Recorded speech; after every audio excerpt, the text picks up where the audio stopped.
Om. Om Sahana Vavatu Sahano Bhunaktu Sahaviryam Karavavahai Tejasvina Vaditamastu Ma Vidvishavahai. Om Shanti Shanti Shanti. Om, may the Divine Being look over us lovingly as a mother and father. May the Divine Being support and nourish us as a mother and father. May we have the strength and skill to study together the art of spirituality. May no misunderstandings arise amongst us. Om, peace, peace, peace and beneficence be unto us and to all beloved beings everywhere. So, good evening, everyone, and welcome to our Tuesday evening class on the life of Holy Mother, published as the book Sri Sarada Devi, Her Divine Play, by Swami Chetanananda. We're well along in the book and reading about Holy Mother's last days in Calcutta. A very touching, even heartrending story of her ailment and care. Before we go on, is there anything left from last week that anyone would like to ask or comment on based on what we read last week? All right, dears. Haima is our very capable and sweet reader, so she'll just she'll take it from here. And Jai Ma, Jai Ma, Jai Ma. Good evening and namaste, everyone. We're on page 721, second paragraph. I'm going to start at Swami Ishanananda. That would be a good beginning to start. Swami Ishanananda wrote a touching story about Dr. Pranadhan Basu. In the evening, Dr. Pranadhan Basu, a Christian physician, came to see Holy Mother. After examining her, the doctor went to Sharat Maharaj's room downstairs. One afternoon, Tara, an actress, brought the mother gifts of fruits, sweets, and flowers. Mother asked me, Barada, you carry Tara's tuberose flowers, sweets, and the remaining things to the doctor's car. The Christian people love flowers. The doctor prescribed some medicine and a proper diet and received his fee and tax fare from Lalit Babu, who was mother's disciple. While getting into the car, the doctor saw baskets full of fruits, sweets, and flowers. He asked who had given all these things. He asked who had given all these things. Sharat Maharaj replied, Mother has presented you with those things. Please, the doctor left Udbodhan. The next day, Dr. Basu was in the mother's room in Udbodhan and saw Sri Ramakrishna's picture and other pictures on the altar. Curious, he asked Sharadananda downstairs, who is this patient that I've been treating all these days? Sharadananda, you are treating Sri Ramakrishna's wife. She is the mother of the Ramakrishna order. Dr. Basu, who provides all these expenses for the treatment? Sharadananda, some generous devotees. Dr. Basu, my goodness, why did you not tell me earlier? After prescribing medicine and diet, the doctor was about to leave, and Sharat Maharaj offered money as usual for his fee and taxi fare. The doctor humbly said, you have made your life blessed by serving her all through your life with steadfast devotion. Please allow me to serve her a little in the last part of my life. He said this with great feeling from his heart. From that day on, Dr. Basu never took any money for his visits to the mother. Even when Dr. Bipin Ghosh took over the treatment, Dr. Basu came regularly to Udbodhan and joined in the discussion with the mother's medical team. One day, Dr. Basu wanted to know about Sri Ramakrishna, so Saradananda presented him a set of Sri Ramakrishna Leela Prasanga, Sri Ramakrishna and his divine play. Yeah. Which was the book that Saradananda had written about the life of Sri Ramakrishna. So this story of Dr. Basu, once again, the life of these holy ones deeply inflected the life of another human being, in this case, a Christian man. Such a touching story. And so any comments or questions about this particular aspect of the mother's life and the doctors and the medical team? Okay, dear, please read on. 1st of June to 17th July 1920. The allopathic treatment had failed, and Saradananda wrote in his diary on 1st of June 1920. Doctors seem to have come to their teether's end with regard to the case of Holy Mother. Tether. It's tether. Tether's end. It's something that you use to hold a horse. A tether. Okay. They seem to have come to their tether's end. Doctors seem to have come to their tether's end with regard to the case of Holy Mother.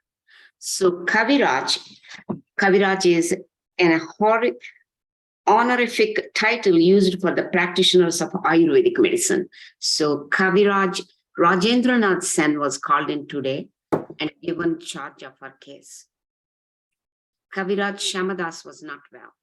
So Kaviraj Rajendra Sen and Kaviraj Kalibhushan Sen took over the mother's case and began Ayurvedic treatment. Kaviraj Shamadas later returned to join the medical team. Shamadas' student, Ramachandra Malik, came every day and prepared medicine for Holy Mother. 18th July to 20th July 1920. Dr. Kanjilal treated Holy Mother with homeopathic medicine during the mother's last few days.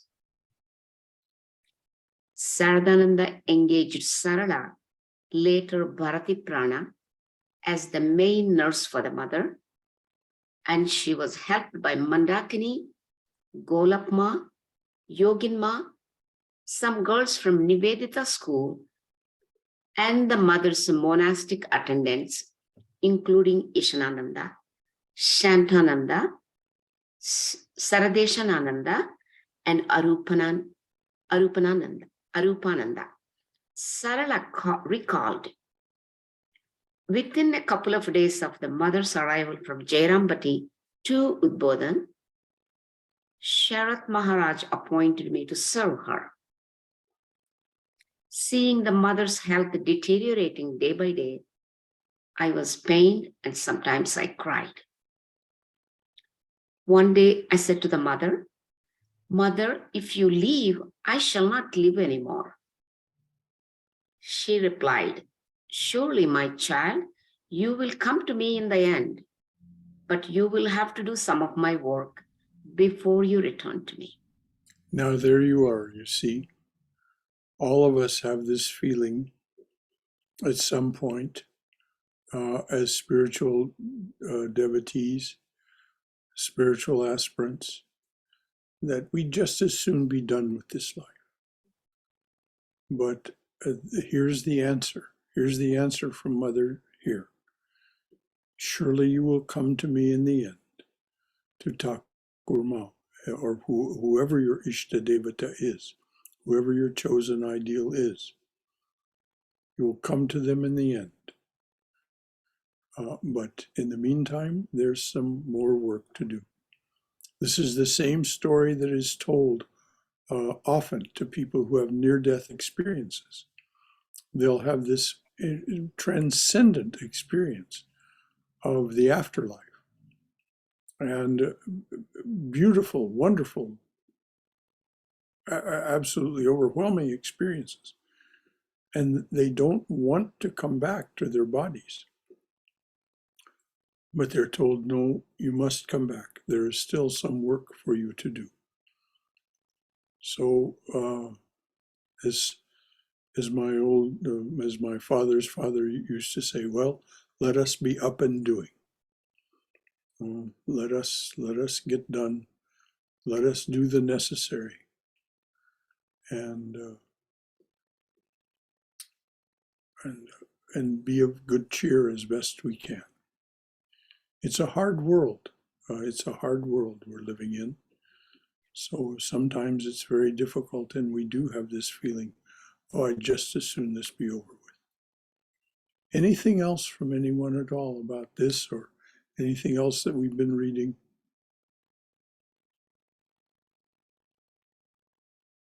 Okay, dear, please go ahead. Brother, I'm sorry. Yes, go right ahead. I have a question. I was slow on the draw there. It's okay. I'm puzzled about part of that sentence that Holy Mother said. You will have to do some of my work before you return to me. Is that a cryptic statement, or is it obvious but I'm missing it somehow? Jeff, the answer from the point of view of Holy Mother is all work is her work. She is the universal mother. This creation is hers. Creation, sustentation, destruction, all of it is hers. We are her instruments. We can be aware of it, or we can be unaware of it. It makes no difference. Oftentimes these people who have the near-death experiences, they've really had no spiritual life. It's astounding, some of them. They've had no spiritual life. They've never had any sense that they were serving the divine in any way. But no, they're told that they have to come back and finish their work, which is, it's understood. And it's very hard for them to explain because they don't have any context often. It's very hard for them to explain what it is that they've been told. But they've essentially been told just exactly what you just asked a question about. That it's all the divine's work.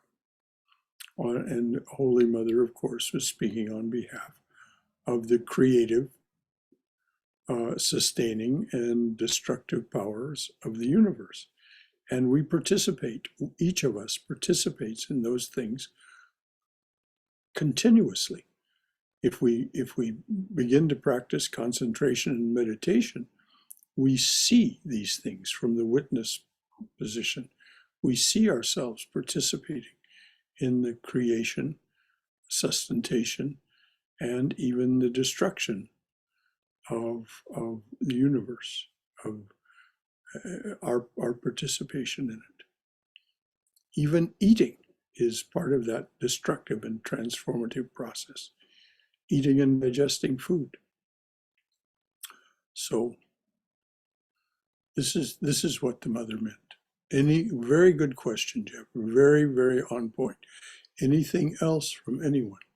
Well, if you see the page 722, the bottom picture, it says what, Sarala became Parivrajika, Bharati Prana, an attendant of Sarada Devi, and the first president of Sarada Mat. Yes, and that took place in 1954. That's how much later. Mother left in 1920. 34 years later, Sarala, who became Pravrajika Bharati Prana, and which of course means the energy, the creative and sustaining energy, the great energy of Mother India, Bharat. So she became Pravrajika Bharati Prana. And so that was her role. 1954, that's when Sarada Mat got started. Thank you, Bala. Anything else from anyone? And so there she was doing mother's work for sure. She became the head of the monastic order named for Sharda, which, by the way, their headquarters is right next to Dakshineshwar. I mean, the property it is, the property lines join, are they're directly adjacent to Dakshineshwar, and they continue to, of course, be very interested in the activities at the Dakshineshwar Kali temple, and they're a very powerful monastic organization on their own, although very, very quiet. They don't make a lot of noise, and they have no extension outside of India, as far as I know. Certainly they have none here in the West. Anything else? So thank you, Balakrishna. That is directly doing mother's work for sure. And she was doing mother's work all those 34 years in between, which is why she became the first president. Anything else from anyone?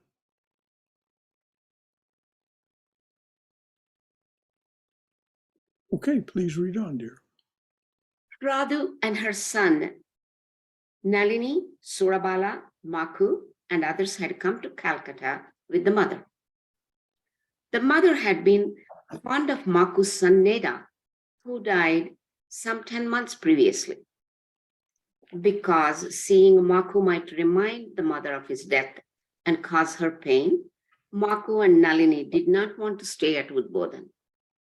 Sharat Maharaj arranged for them to stay at the home of Balaram's family. The mother had a high temperature every day, and eventually that fever turned into Kala Azar. I used to feed her, make her bed, give her medicine, and perform other personal services. Mandakini helped me. Sharat Maharaj brought all the best doctors of Calcutta to treat the mother. Apart from medical treatment, there were rituals and Japa-yajna performed in Udbodhan to counteract ominous influences. Japa-yajna is a sacrifice, in other words, japa on the mother's behalf. That's what that means, Japa-yajna. So this was one of the things that was done there. Of course, mother was in charge of her own death. There was nothing that was going to avail any more than any of Sri Ramakrishna's direct disciples could stop, though they begged and pleaded. They could not stop his departure at the appointed time. So the same thing is true of mother. Although all of this is very auspicious, not for the mother, but for the people who did it.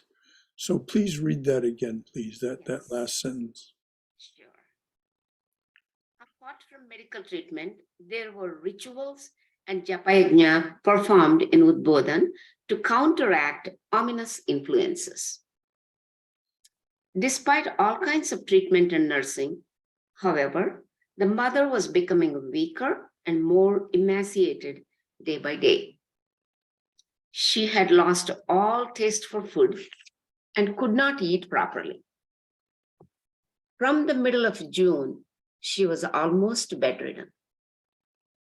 In spite of her ill health, one day she looked at my arms and said, Sudhira has given you 3 thin bangles, which I don't like. Let me get well. I shall have 4 thick bangles made for each of your arms. I told her, that'll be fine, mother. First get well soon, and then I shall be happy. One day she remarked, if I had a small stick, I could go to the bathroom while supporting myself on it.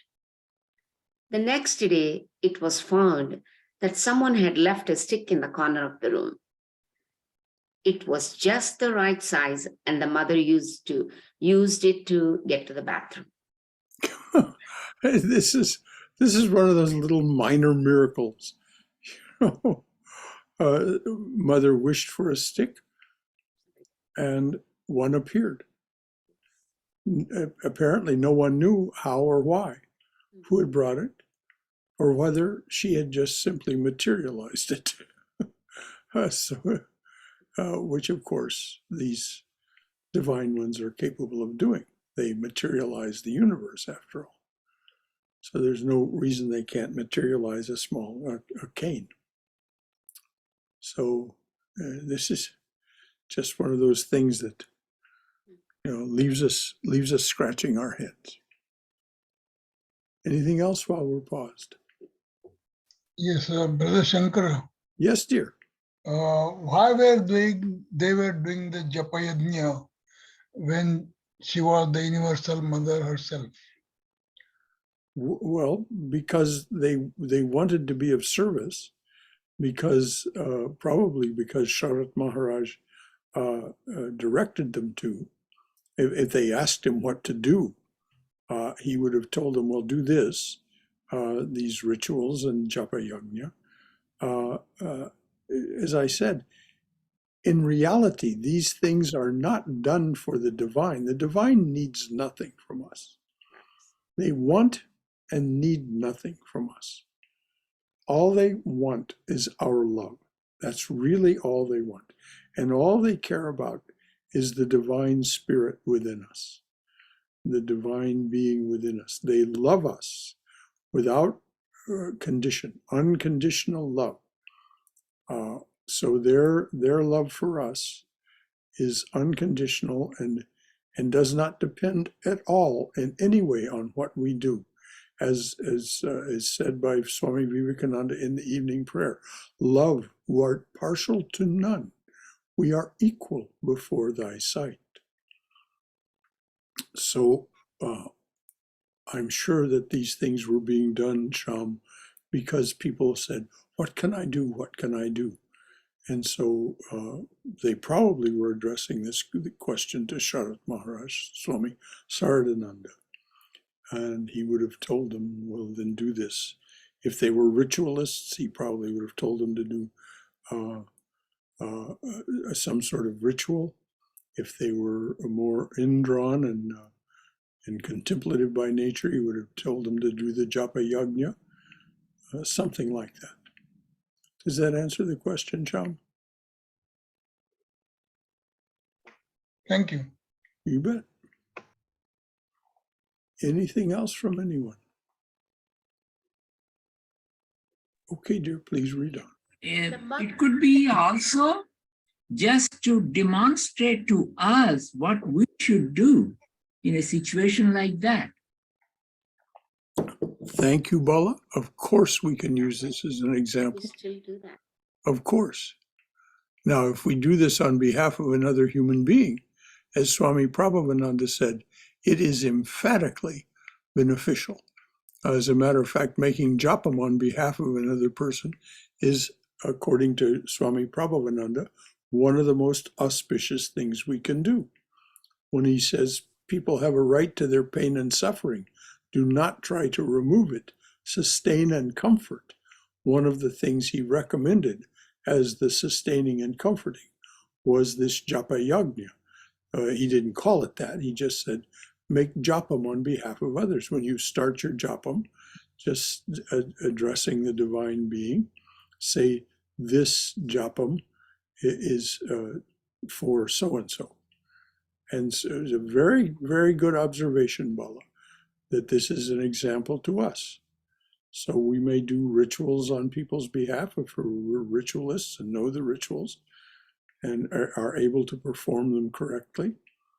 Otherwise, we can do anything, anything that we can think of doing. Preparing food for people who are ill, or even preparing food for their family, because people are caring for someone who's ill and they don't have time to prepare proper food for themselves. So you prepare. This is something that my late wife used to do. She would prepare food and take it to the homes of people who were ailing or people who were, particularly she did this for the near and dear. And I can remember my grandmother doing it as well. So thank you, Bala. And Brother Shankara, I just have a comment. We still do, not as big as the yajna, but we also do pujas when somebody is suffering in the house, or, it's some families do in India. Well, that's the ritual portion. Puja would be a ritual. There may be some japa involved in the ritual, but japa yajna is making the deliberate, volitional representation. The next 30 minutes, I will do japam on behalf of so-and-so. You offer this to the divine, and that's japa yajna. A sacrifice of your time, and rather than doing japam on your own behalf, you're doing it on the behalf of others. And as I said, Swami Prabhavananda was very emphatic, I mean triple underline emphatic, about how efficacious and auspicious this was to do. That it was, he didn't mention it, doing it for the divine beings. There were many practices done at the Hollywood Temple that were on behalf of the divine beings. Again, not for them, they need nothing, but for the benefit of the people who were doing it, so that their relationship with that divine presence would be enhanced and deepened and would become ultimately a unity rather than a relationship. It would become a unity, as it did with some of the monks and nuns there in Hollywood.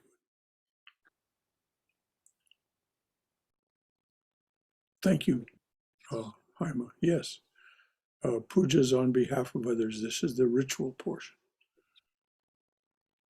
The mother's temperature began to rise. She was having chills and fever 2 or 3 times a day. She was really weak. One day she said to me, "Now I find I can't get to the bathroom on my own anymore. I shall have to manage everything in my room. Please put the master's shrine in another room. Remove the cot from my room and make bed on the floor." On 17th June 1920, the master's shrine was moved to a room on the 3rd floor. The mother was having a terrible burning sensation all over her body. So Sister Sudhira arranged for the girls of Nivedita school to come to the mother and fan her by turns. What a blessing for these girls. What a blessing for these girls to be invited to come and serve the mother personally in this way. A great blessing for these girls. And many of them later became nuns of the Sharada Math. They didn't marry. They became nuns of the Sharada Math. Many of these girls from Nivedita school.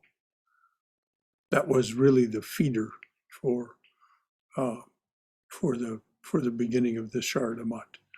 That group of girls that stayed together. Anything else from anyone while we're paused? Okay, dear, please go ahead. Bani, Gita, Kanak, Shiva, and others fanned the mother from morning until evening, and at night, Aunt Prafulla and Sister Chapala fanned her. At that time, the mother was under Ayurvedic treatment and her food was cooked with firewood. The mother did not relish food at all. Every day she ate a little poppy seed preparation, and she liked amrol, a kind of sour spinach chutney. Fresh amrol spinach came from Belur Math every day. She ate very little rice. The Ayurvedic doctor said that the mother could have any food she liked. The more milk she could drink, the more strength she would gain. But an equal amount of water should be added to the milk. Then it should be boiled over firewood until the water portion was evaporated. We served that milk to the mother. Her hands and feet were swollen, so her food was cooked without salt. We kept some powdered rock salt in a glass container that we mixed with her food before she ate. During her meals, we set several pillows on the bed for her to recline upon and put a towel on her lap. Her food plate was on the floor, and I fed her a little at a time. Sometimes the mother could eat by herself, holding a small bowl in her left hand. But because of her weakness, she could not hold the bowl long. I would feed milk to the mother and check her temperature with a thermometer. Sometimes she refused to drink her milk. At that time, I would say, "Shall I call Sharat Maharaj?" Then, like a little girl, she drank the milk. Sharat was her caretaker, and she really did regard him, as it was said here. She really did regard him as her guardian, and so, like a little girl, she didn't want to be scolded by her guardian. It's so sweet. Her last serving of milk was at 11 o'clock at night. One night, she flatly refused to take the milk. I said to her, "Shall I call Maharaj?" She said, "Call your Maharaj. I shall not drink the milk." Everyone had gone to bed, so I did not call Sharat Maharaj. As soon as I came back to the mother's room, she said, "Did you not call him?" I went to his room and made a little noise near his head. He immediately got up. I told him everything, and he came to the mother's room and stood near her head. There was an oil lamp inside the room and a hurricane lantern outside. The mother asked, "Has Sharat come?" I replied, "Yes, mother. He is standing near your head." Mother, "Come, my son, come and sit down." She said, "You see, my son, she called you at this time and gave you so much trouble." Sharat Maharaj gently caressed the mother's head for a while and then asked, "Mother, will you drink a little now?" When the mother said yes, Maharaj suggested, "Let Sarala feed you." Mother said, "No, I won't drink from her hand. She only says day and night, 'Mother, eat, mother, eat.'" And she puts a stick, that is referring to the thermometer. She puts a stick in my armpit. Yeah, she didn't like that at all. She didn't like to have her temperature taken with what she called that stick. She has learned only those two things. I won't eat from her hands. You feed me. Maharaj's hands were shaking and he became nervous. I decided, however, that I would not feed the mother. Let Maharaj feed her. When the mother talked about me to Maharaj, I was hurt, but I kept a smile on my face. I brought the hurricane lamp near the bed and poured milk into the feeding cup. Maharaj began to feed her the milk little by little. Then he said, "Mother, please take your time and then drink again." Mother said, "See how sweet his words are? Mother, take your time and then drink again. Can't they talk like that? She was just gently complaining about the girls being bossy with her, and particularly Yogin Ma would get bossy with her. She was always that way. She was, she was assertive. And and so this is such a heartrending story, but so touching of Mother's last here. Anything at all from anyone else while we're paused? Gentle words do matter when we're in pain, Brother Shankara. Oh, Lord, Isn't yes. it? Gentle, whether we eat or not, just a gentle, sweet word, soft word, that really matters so much. Yes. That's what she's talking about, how sweet his words are. Yes. And what Mother said about Sharala Yes. was the equivalent of her losing her temper. Yeah. She didn't lose her temper. She didn't become abusive, but she just said what she saw, what she experienced.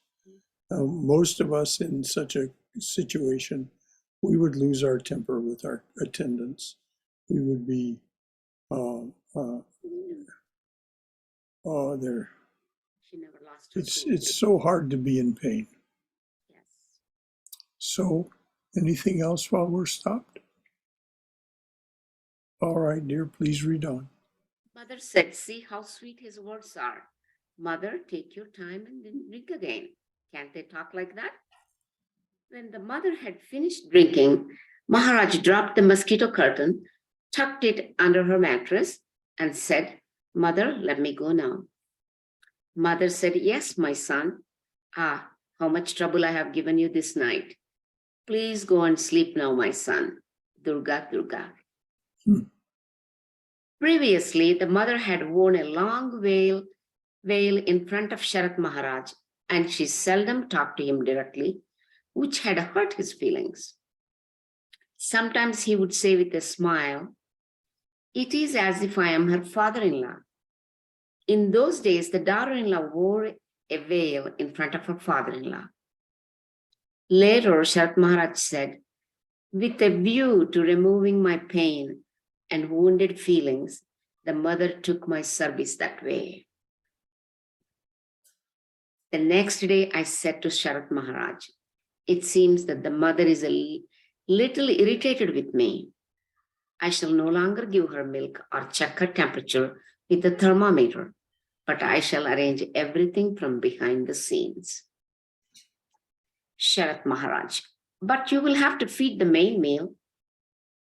I said, yes, Maharaj, I shall feed the mother solid food and do other things. Let someone else give her the milk and use the thermometer. That day passed. The reason this business about the thermometer is being emphasized is that Mother really didn't like it. Whatever it was about it, she just did not. They didn't put it in her mouth. It wasn't an oral thermometer. It was something that they put under her armpit, but she just didn't like it, and it's who can say why. We noticed that after the mother's passing, that this business of thermometers changed. And now we have thermometers that are electronic, and you just press a little button, Yes. it comes on, you put it under your tongue, and in no time, it goes beep, beep, beep, and there's your temperature. You don't have to hold something under your armpit or even in your mouth for very long. Shankaraji, now the ones, they just don't even touch the forehead. Just, Right. the forehead, you will get it. Yes, I've seen those. I've experienced those at Kaiser when I've gone. Yeah, it's astounding. So, Mother is Saraswati, the inventor of everything. Saraswati is the inventor of all things. Through us, their instruments, her instruments. She's the possessor and dispenser of all knowledge and all invention. If you look at the world the way it was in 1853 when she was born, and the way it was 100 years later, in 1953, just 33 years after she passed away, you simply cannot believe. I mean, this was a true revolution, and this was because the form of Saraswati is the goddess of the golden age, the Satyug. Sri Ramakrishna is the avatar of the Satyug, if we are to believe what is said, and there's no requirement that you believe it. But he is the avatar of the New Age, and Mother in the form of Saraswati is the goddess of the New Age. And we can just see that the aspects of Saraswati, music, the arts, learning, science, all of these things have just surged forward since 1853, just surged from the time that she was born into this world. And it's pretty amazing, really. Even this is so amazing, the way they charted all these things in their diaries or somewhere to keep these detailed things. It is such an amazing thing. Well, this is a great credit goes to Swami Chaitananda. Swami Chaitananda dug and dug and dug to find all of these details that he could possibly find, and then select among them those that were relevant and credible, and that is to say, they didn't have some hyperbole associated with them due to the devotional nature of the people who wrote them. So he's so very careful. And this book, of course, was first published in Bengali. This book that we're reading was first published in Bengali. And then, though he had written it himself, he took 5 years to translate it into English with the help of a number of different collaborators who are specialists in various aspects of the English language. Swami is so careful and so thorough. That's why we can have such respect for what it is that he publishes. It is authoritative, that is to say, there is no exaggeration or hagiography in it. It is all the facts about the mother's life, who said what and where and when and why, as near as can be determined. But nothing whatsoever that is the least bit suspicious in terms of its veracity or its truth. So that's why this book is so powerful. It is the embodiment of truth. This book, the truth of Holy Mother's life, and now of her passing away from us. In embodied form. She, of course, has not gone anywhere in her disembodied form. Many people have had experiences, and I mean many, many, many people have had experiences of the mother. So she's still with us in subtle form, as all the others that are part of this divine play, the Master and Swami Vivekananda, so on. Any other comments or questions before we go on? Okay, we still have 15 minutes. Wonderful. Please go ahead, dear. That day passed and the mother watched everything. The next morning, I finished my work and then I said to Mandakini, my clothes are dirty. I'm going to the boarding house at Nivedita school to hand over these clothes for washing. After my return, I'll feed the mother lunch. When I left, the mother asked Mandakini, where has Sarala gone? Learning that I had gone to the boarding house, she said, has Sarala then left being mad at me? Mandakini, no, mother, Sarala is not mad at you. She has gone to give her clothes for washing. She will be back to feed you your lunch. Mother, no, Sarala must be mad at me and has left. You see, even mother as a human being could be worried about the effect that her words, though mild as they were, by comparison with how we might voice such sentiments. Mild as they were, she was still concerned that Sarla's feelings were hurt and that she was mad. So please read that again. Well, I'll just read it. Mother knows Sarla must be mad at me and has left. So please go on from there, dear. Okay, let me just go back to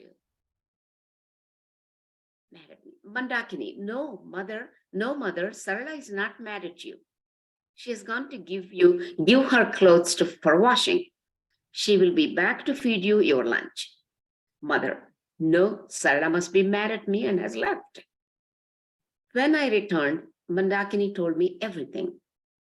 As soon as I entered the room, the mother asked me to come near and then said, my daughter, are you angry with me? No, mother, why should I be angry with you? I replied. She said, then why are you not giving me milk and putting the stick under my armpit?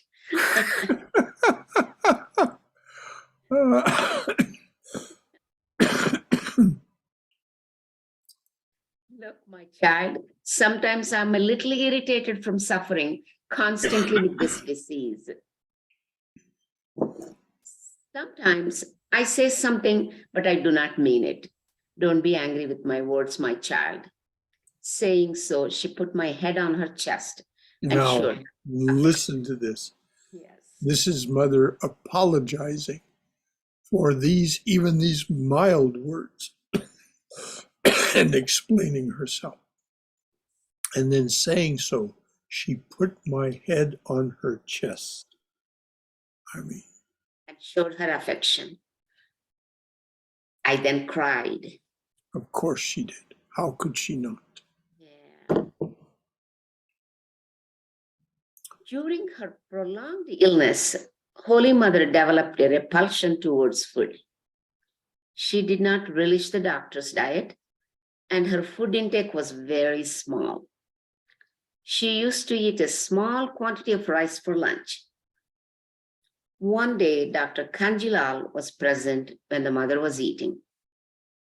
Seeing the big quantity of rice on the plate, he told Sarala in front of the mother, you should not serve the mother.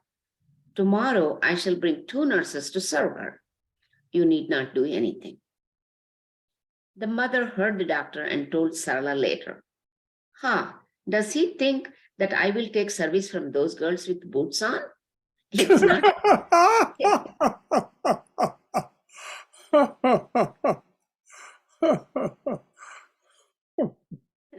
Oh, me. It's not possible. You serve me as usual. Why does Kanjilal make so much fuss over my eating rice? Do I relish rice? He does not know. Within a few days, the mother completely stopped eating rice. One day she said to Sarala, just see, the other day, Kanjilal was annoyed at my taking rice. From that day on, my desire to eat rice has disappeared. Sometimes the mother would call Sharat Maharaj. There seems to be a footnote about that. Actually, it's not a footnote, Brother Shankara, it's number 5. We have to go back to number 5. Oh, I see. Never mind. Yeah, it's a BMK 350, AK 74, something like that. Okay, never mind. Yes. Sometimes the mother would call Sharat Maharaj and complain like a little girl. My son, I can't take this bitter medicine anymore. You rub my back with your cold hand. Thus, the mother took some personal service from Swami Saradananda. Okay. Again, lifting him up, lifting him up. And this is, you know, she was showing her love and forgiveness because he really had been stern with her at times and was worried that she was, in some sense, disaffected. And so here she was, offering him these chances that he himself fed her.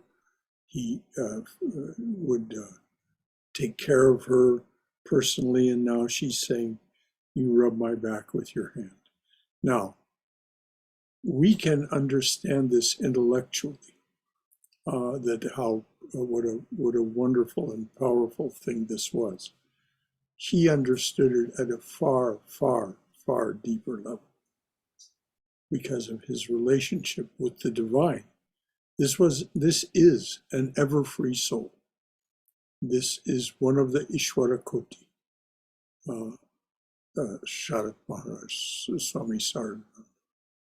So they know things in a way that we cannot possibly know them. Even in the state of realization, we would not understand as they understand. So this is these great souls that come. They come with the divine beings when they incarnate. Ishvara Koti, those who come with Ishvara or Ishwari. Remembering, if we remember, and we must always remember, that the mother and Sri Ramakrishna, Sri Sarada Devi and Sri Ramakrishna, appeared to us as two beings because there was two different kinds of work to do. But in fact, they are one being. They are Ishwar. Ishvara, masculine form, Ishwari, feminine form, but one being, Ishwar. So this is why each evening we say, we salute Ishwar Thakur Sarada.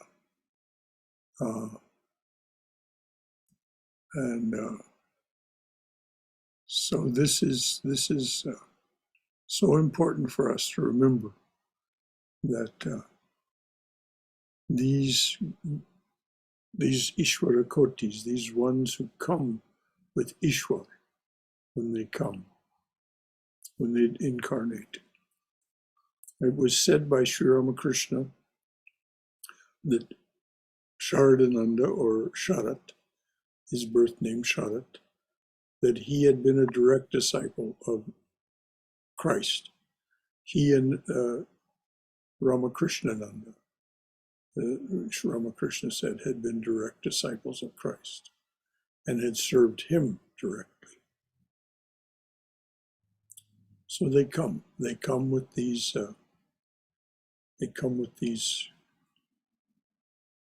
it's too small a term to say great souls, but what can we say? They come with these incarnations of the divine. It's incomprehensible to us how the divine can take human form, but it's because of their mastery of all that is. They can do anything. And so they make themselves these human forms and come among us, which we see the purpose of it as we read this book. Mother came to serve humanity, show humanity how to serve one another, and manifest for us the unconditional and unlimited love of the divine being for what we can think of as its children. She spoke of us all as her children, including Sri Ramakrishna, if you remember. She said, when asked, how do you look on Sri Ramakrishna? She said, I look on him, I see him as my child. So anything else from anyone? All right. Why don't you read the last few paragraphs again, dear? Sure, sure, Brother Because Shankara. we have just 5 minutes left, 5 and I minutes. don't want to start on this new Exactly. subhead. I agree with you. Sure, I will do that. I will go back to, let me see, where do you want me to go back, Brother Shankar? During her prolonged illness, maybe? Just as pleases yourself, dear. Okay, okay.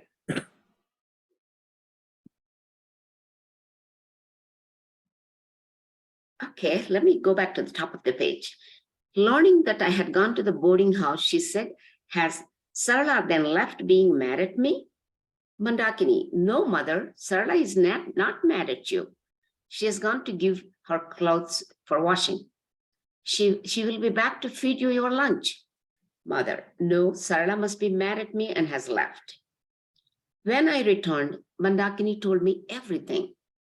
As soon as I entered the room, the mother asked me to come near and then said, my daughter, are you angry with me? No, mother, why should I be angry with you? I replied. She said, then why are you not giving me milk and putting the stick under my armpit? Look, my child, sometimes I am a little irritated from suffering constantly with this disease.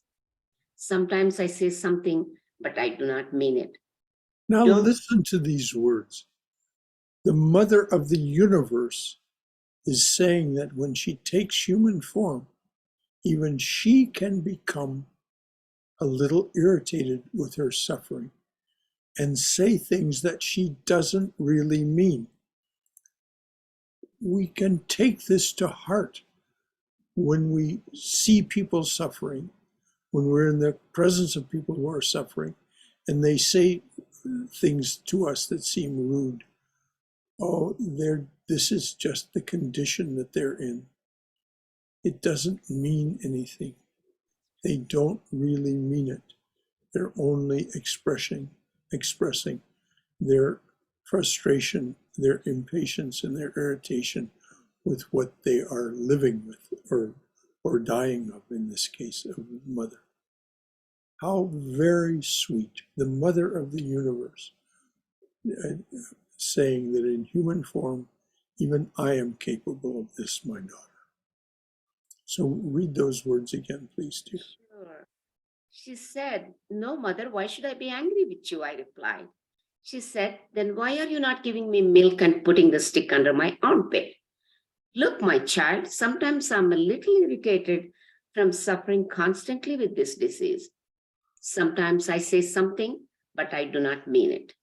Don't be angry with my words, my child. Saying so, she put my head on her chest and showed her affection. I then cried. Of course she cried. Of course she cried. Now remember, this is the woman who became the first president of Sharada Math, became Pravrajika Bharati Prana. This is the woman who helped found this great monastic lineage that is now, as I said, very powerful in India and constantly looks over, makes sure that nothing untoward happens there at the Dakshineshwar temple as much as they can. They don't own it, of course. Neither does the order. Perhaps someday it will come into the possession of the order or Sharada Math, but not so far. So that'll do it for this evening, dears. Okay. Well, that's fine, Brother Shankar. It's time anyway. Yes, we'll take it up with this subhead next time. Okay, sure. Thank you. And again, Haima, so capably read Thank you, Brother Shankar. and so lovingly read. It's so honor for me, such an honor. For me. Any final thought or comment from anyone? All right. Ma ma ma ma ma ma ma bole. Ma ma ma ma ma ma ma bole. Dakshina Kali Kali bole ma. Dakshina Kali Kali bole ma. Ma ma ma ma ma ma ma bole. Sharada Devi Devi bole ma. Sharada Devi Devi bole ma. Ma ma ma ma ma ma ma bole. Ma ma ma ma ma ma ma bole. For those of you who don't know what the word bole means, it means sing or chant the name of the mother. So chant the mother's name, Dakshina Kali, that's the Kali of Dakshineshwar, the benign form of Kali. And then there's Sharada Devi. So sing, chant their names. Jai Shri Guru Maharaj Ji Ki Jai, Durga Durga Durga. May we be safe, may we be healthy, may we be cheerful, may we have peace of mind. May we be always in the loving and protective embrace of the Divine Being as our Mother and Father. Om Shanti, Shanti, Shanti. Peace, peace, peace and beneficence be unto us and to all beloved beings everywhere. Any final thought from anyone? Anything at all? All right, dears. Well then, until tomorrow night, if you choose to join us, when we will have the class on Swami Ranganathananda's Divine Grace. We're well along in that book, and it is very, very inspiring and very, very instructive. That book is a book of instruction. It's a lecture, a talk that he gave, a discourse that he gave to a Shivananda ashrama in Perth, Australia in 1978, at the absolute height of his powers, which were remarkable. Those who had had the great blessing of knowing both men said that Swami Ranganathananda, among all the order's monks, all the monks of the Ramakrishna order, that Swami Ranganathananda was most like Swami Vivekananda, which is high praise indeed. So whoever Ranganathananda was behind the veil of his humanity, whoever that great soul was, this is some kind of discourse that he gave, and it's full of instruction for us. So if you choose to join us tomorrow evening, as I say, we're well along, and our reader is Swayam, and she's doing a sweet job of reading for us. Very nice job. So hope to see you tomorrow night. This Saturday, of course, we'll have our class on how to know God. Patanjali's Yoga Sutras is translated and commented on by Swami Prabhavananda. And then this coming Sunday, the talk is The Witness Watcheth Disintegration. The Witness Watcheth Disintegration. There's a reason for using the diction of the King James Bible. Watcheth. Okay. Until next time, dearest ones. Any final thought from anyone? All right. Good night. Jai Ma, Jai Ma, Jai Ma.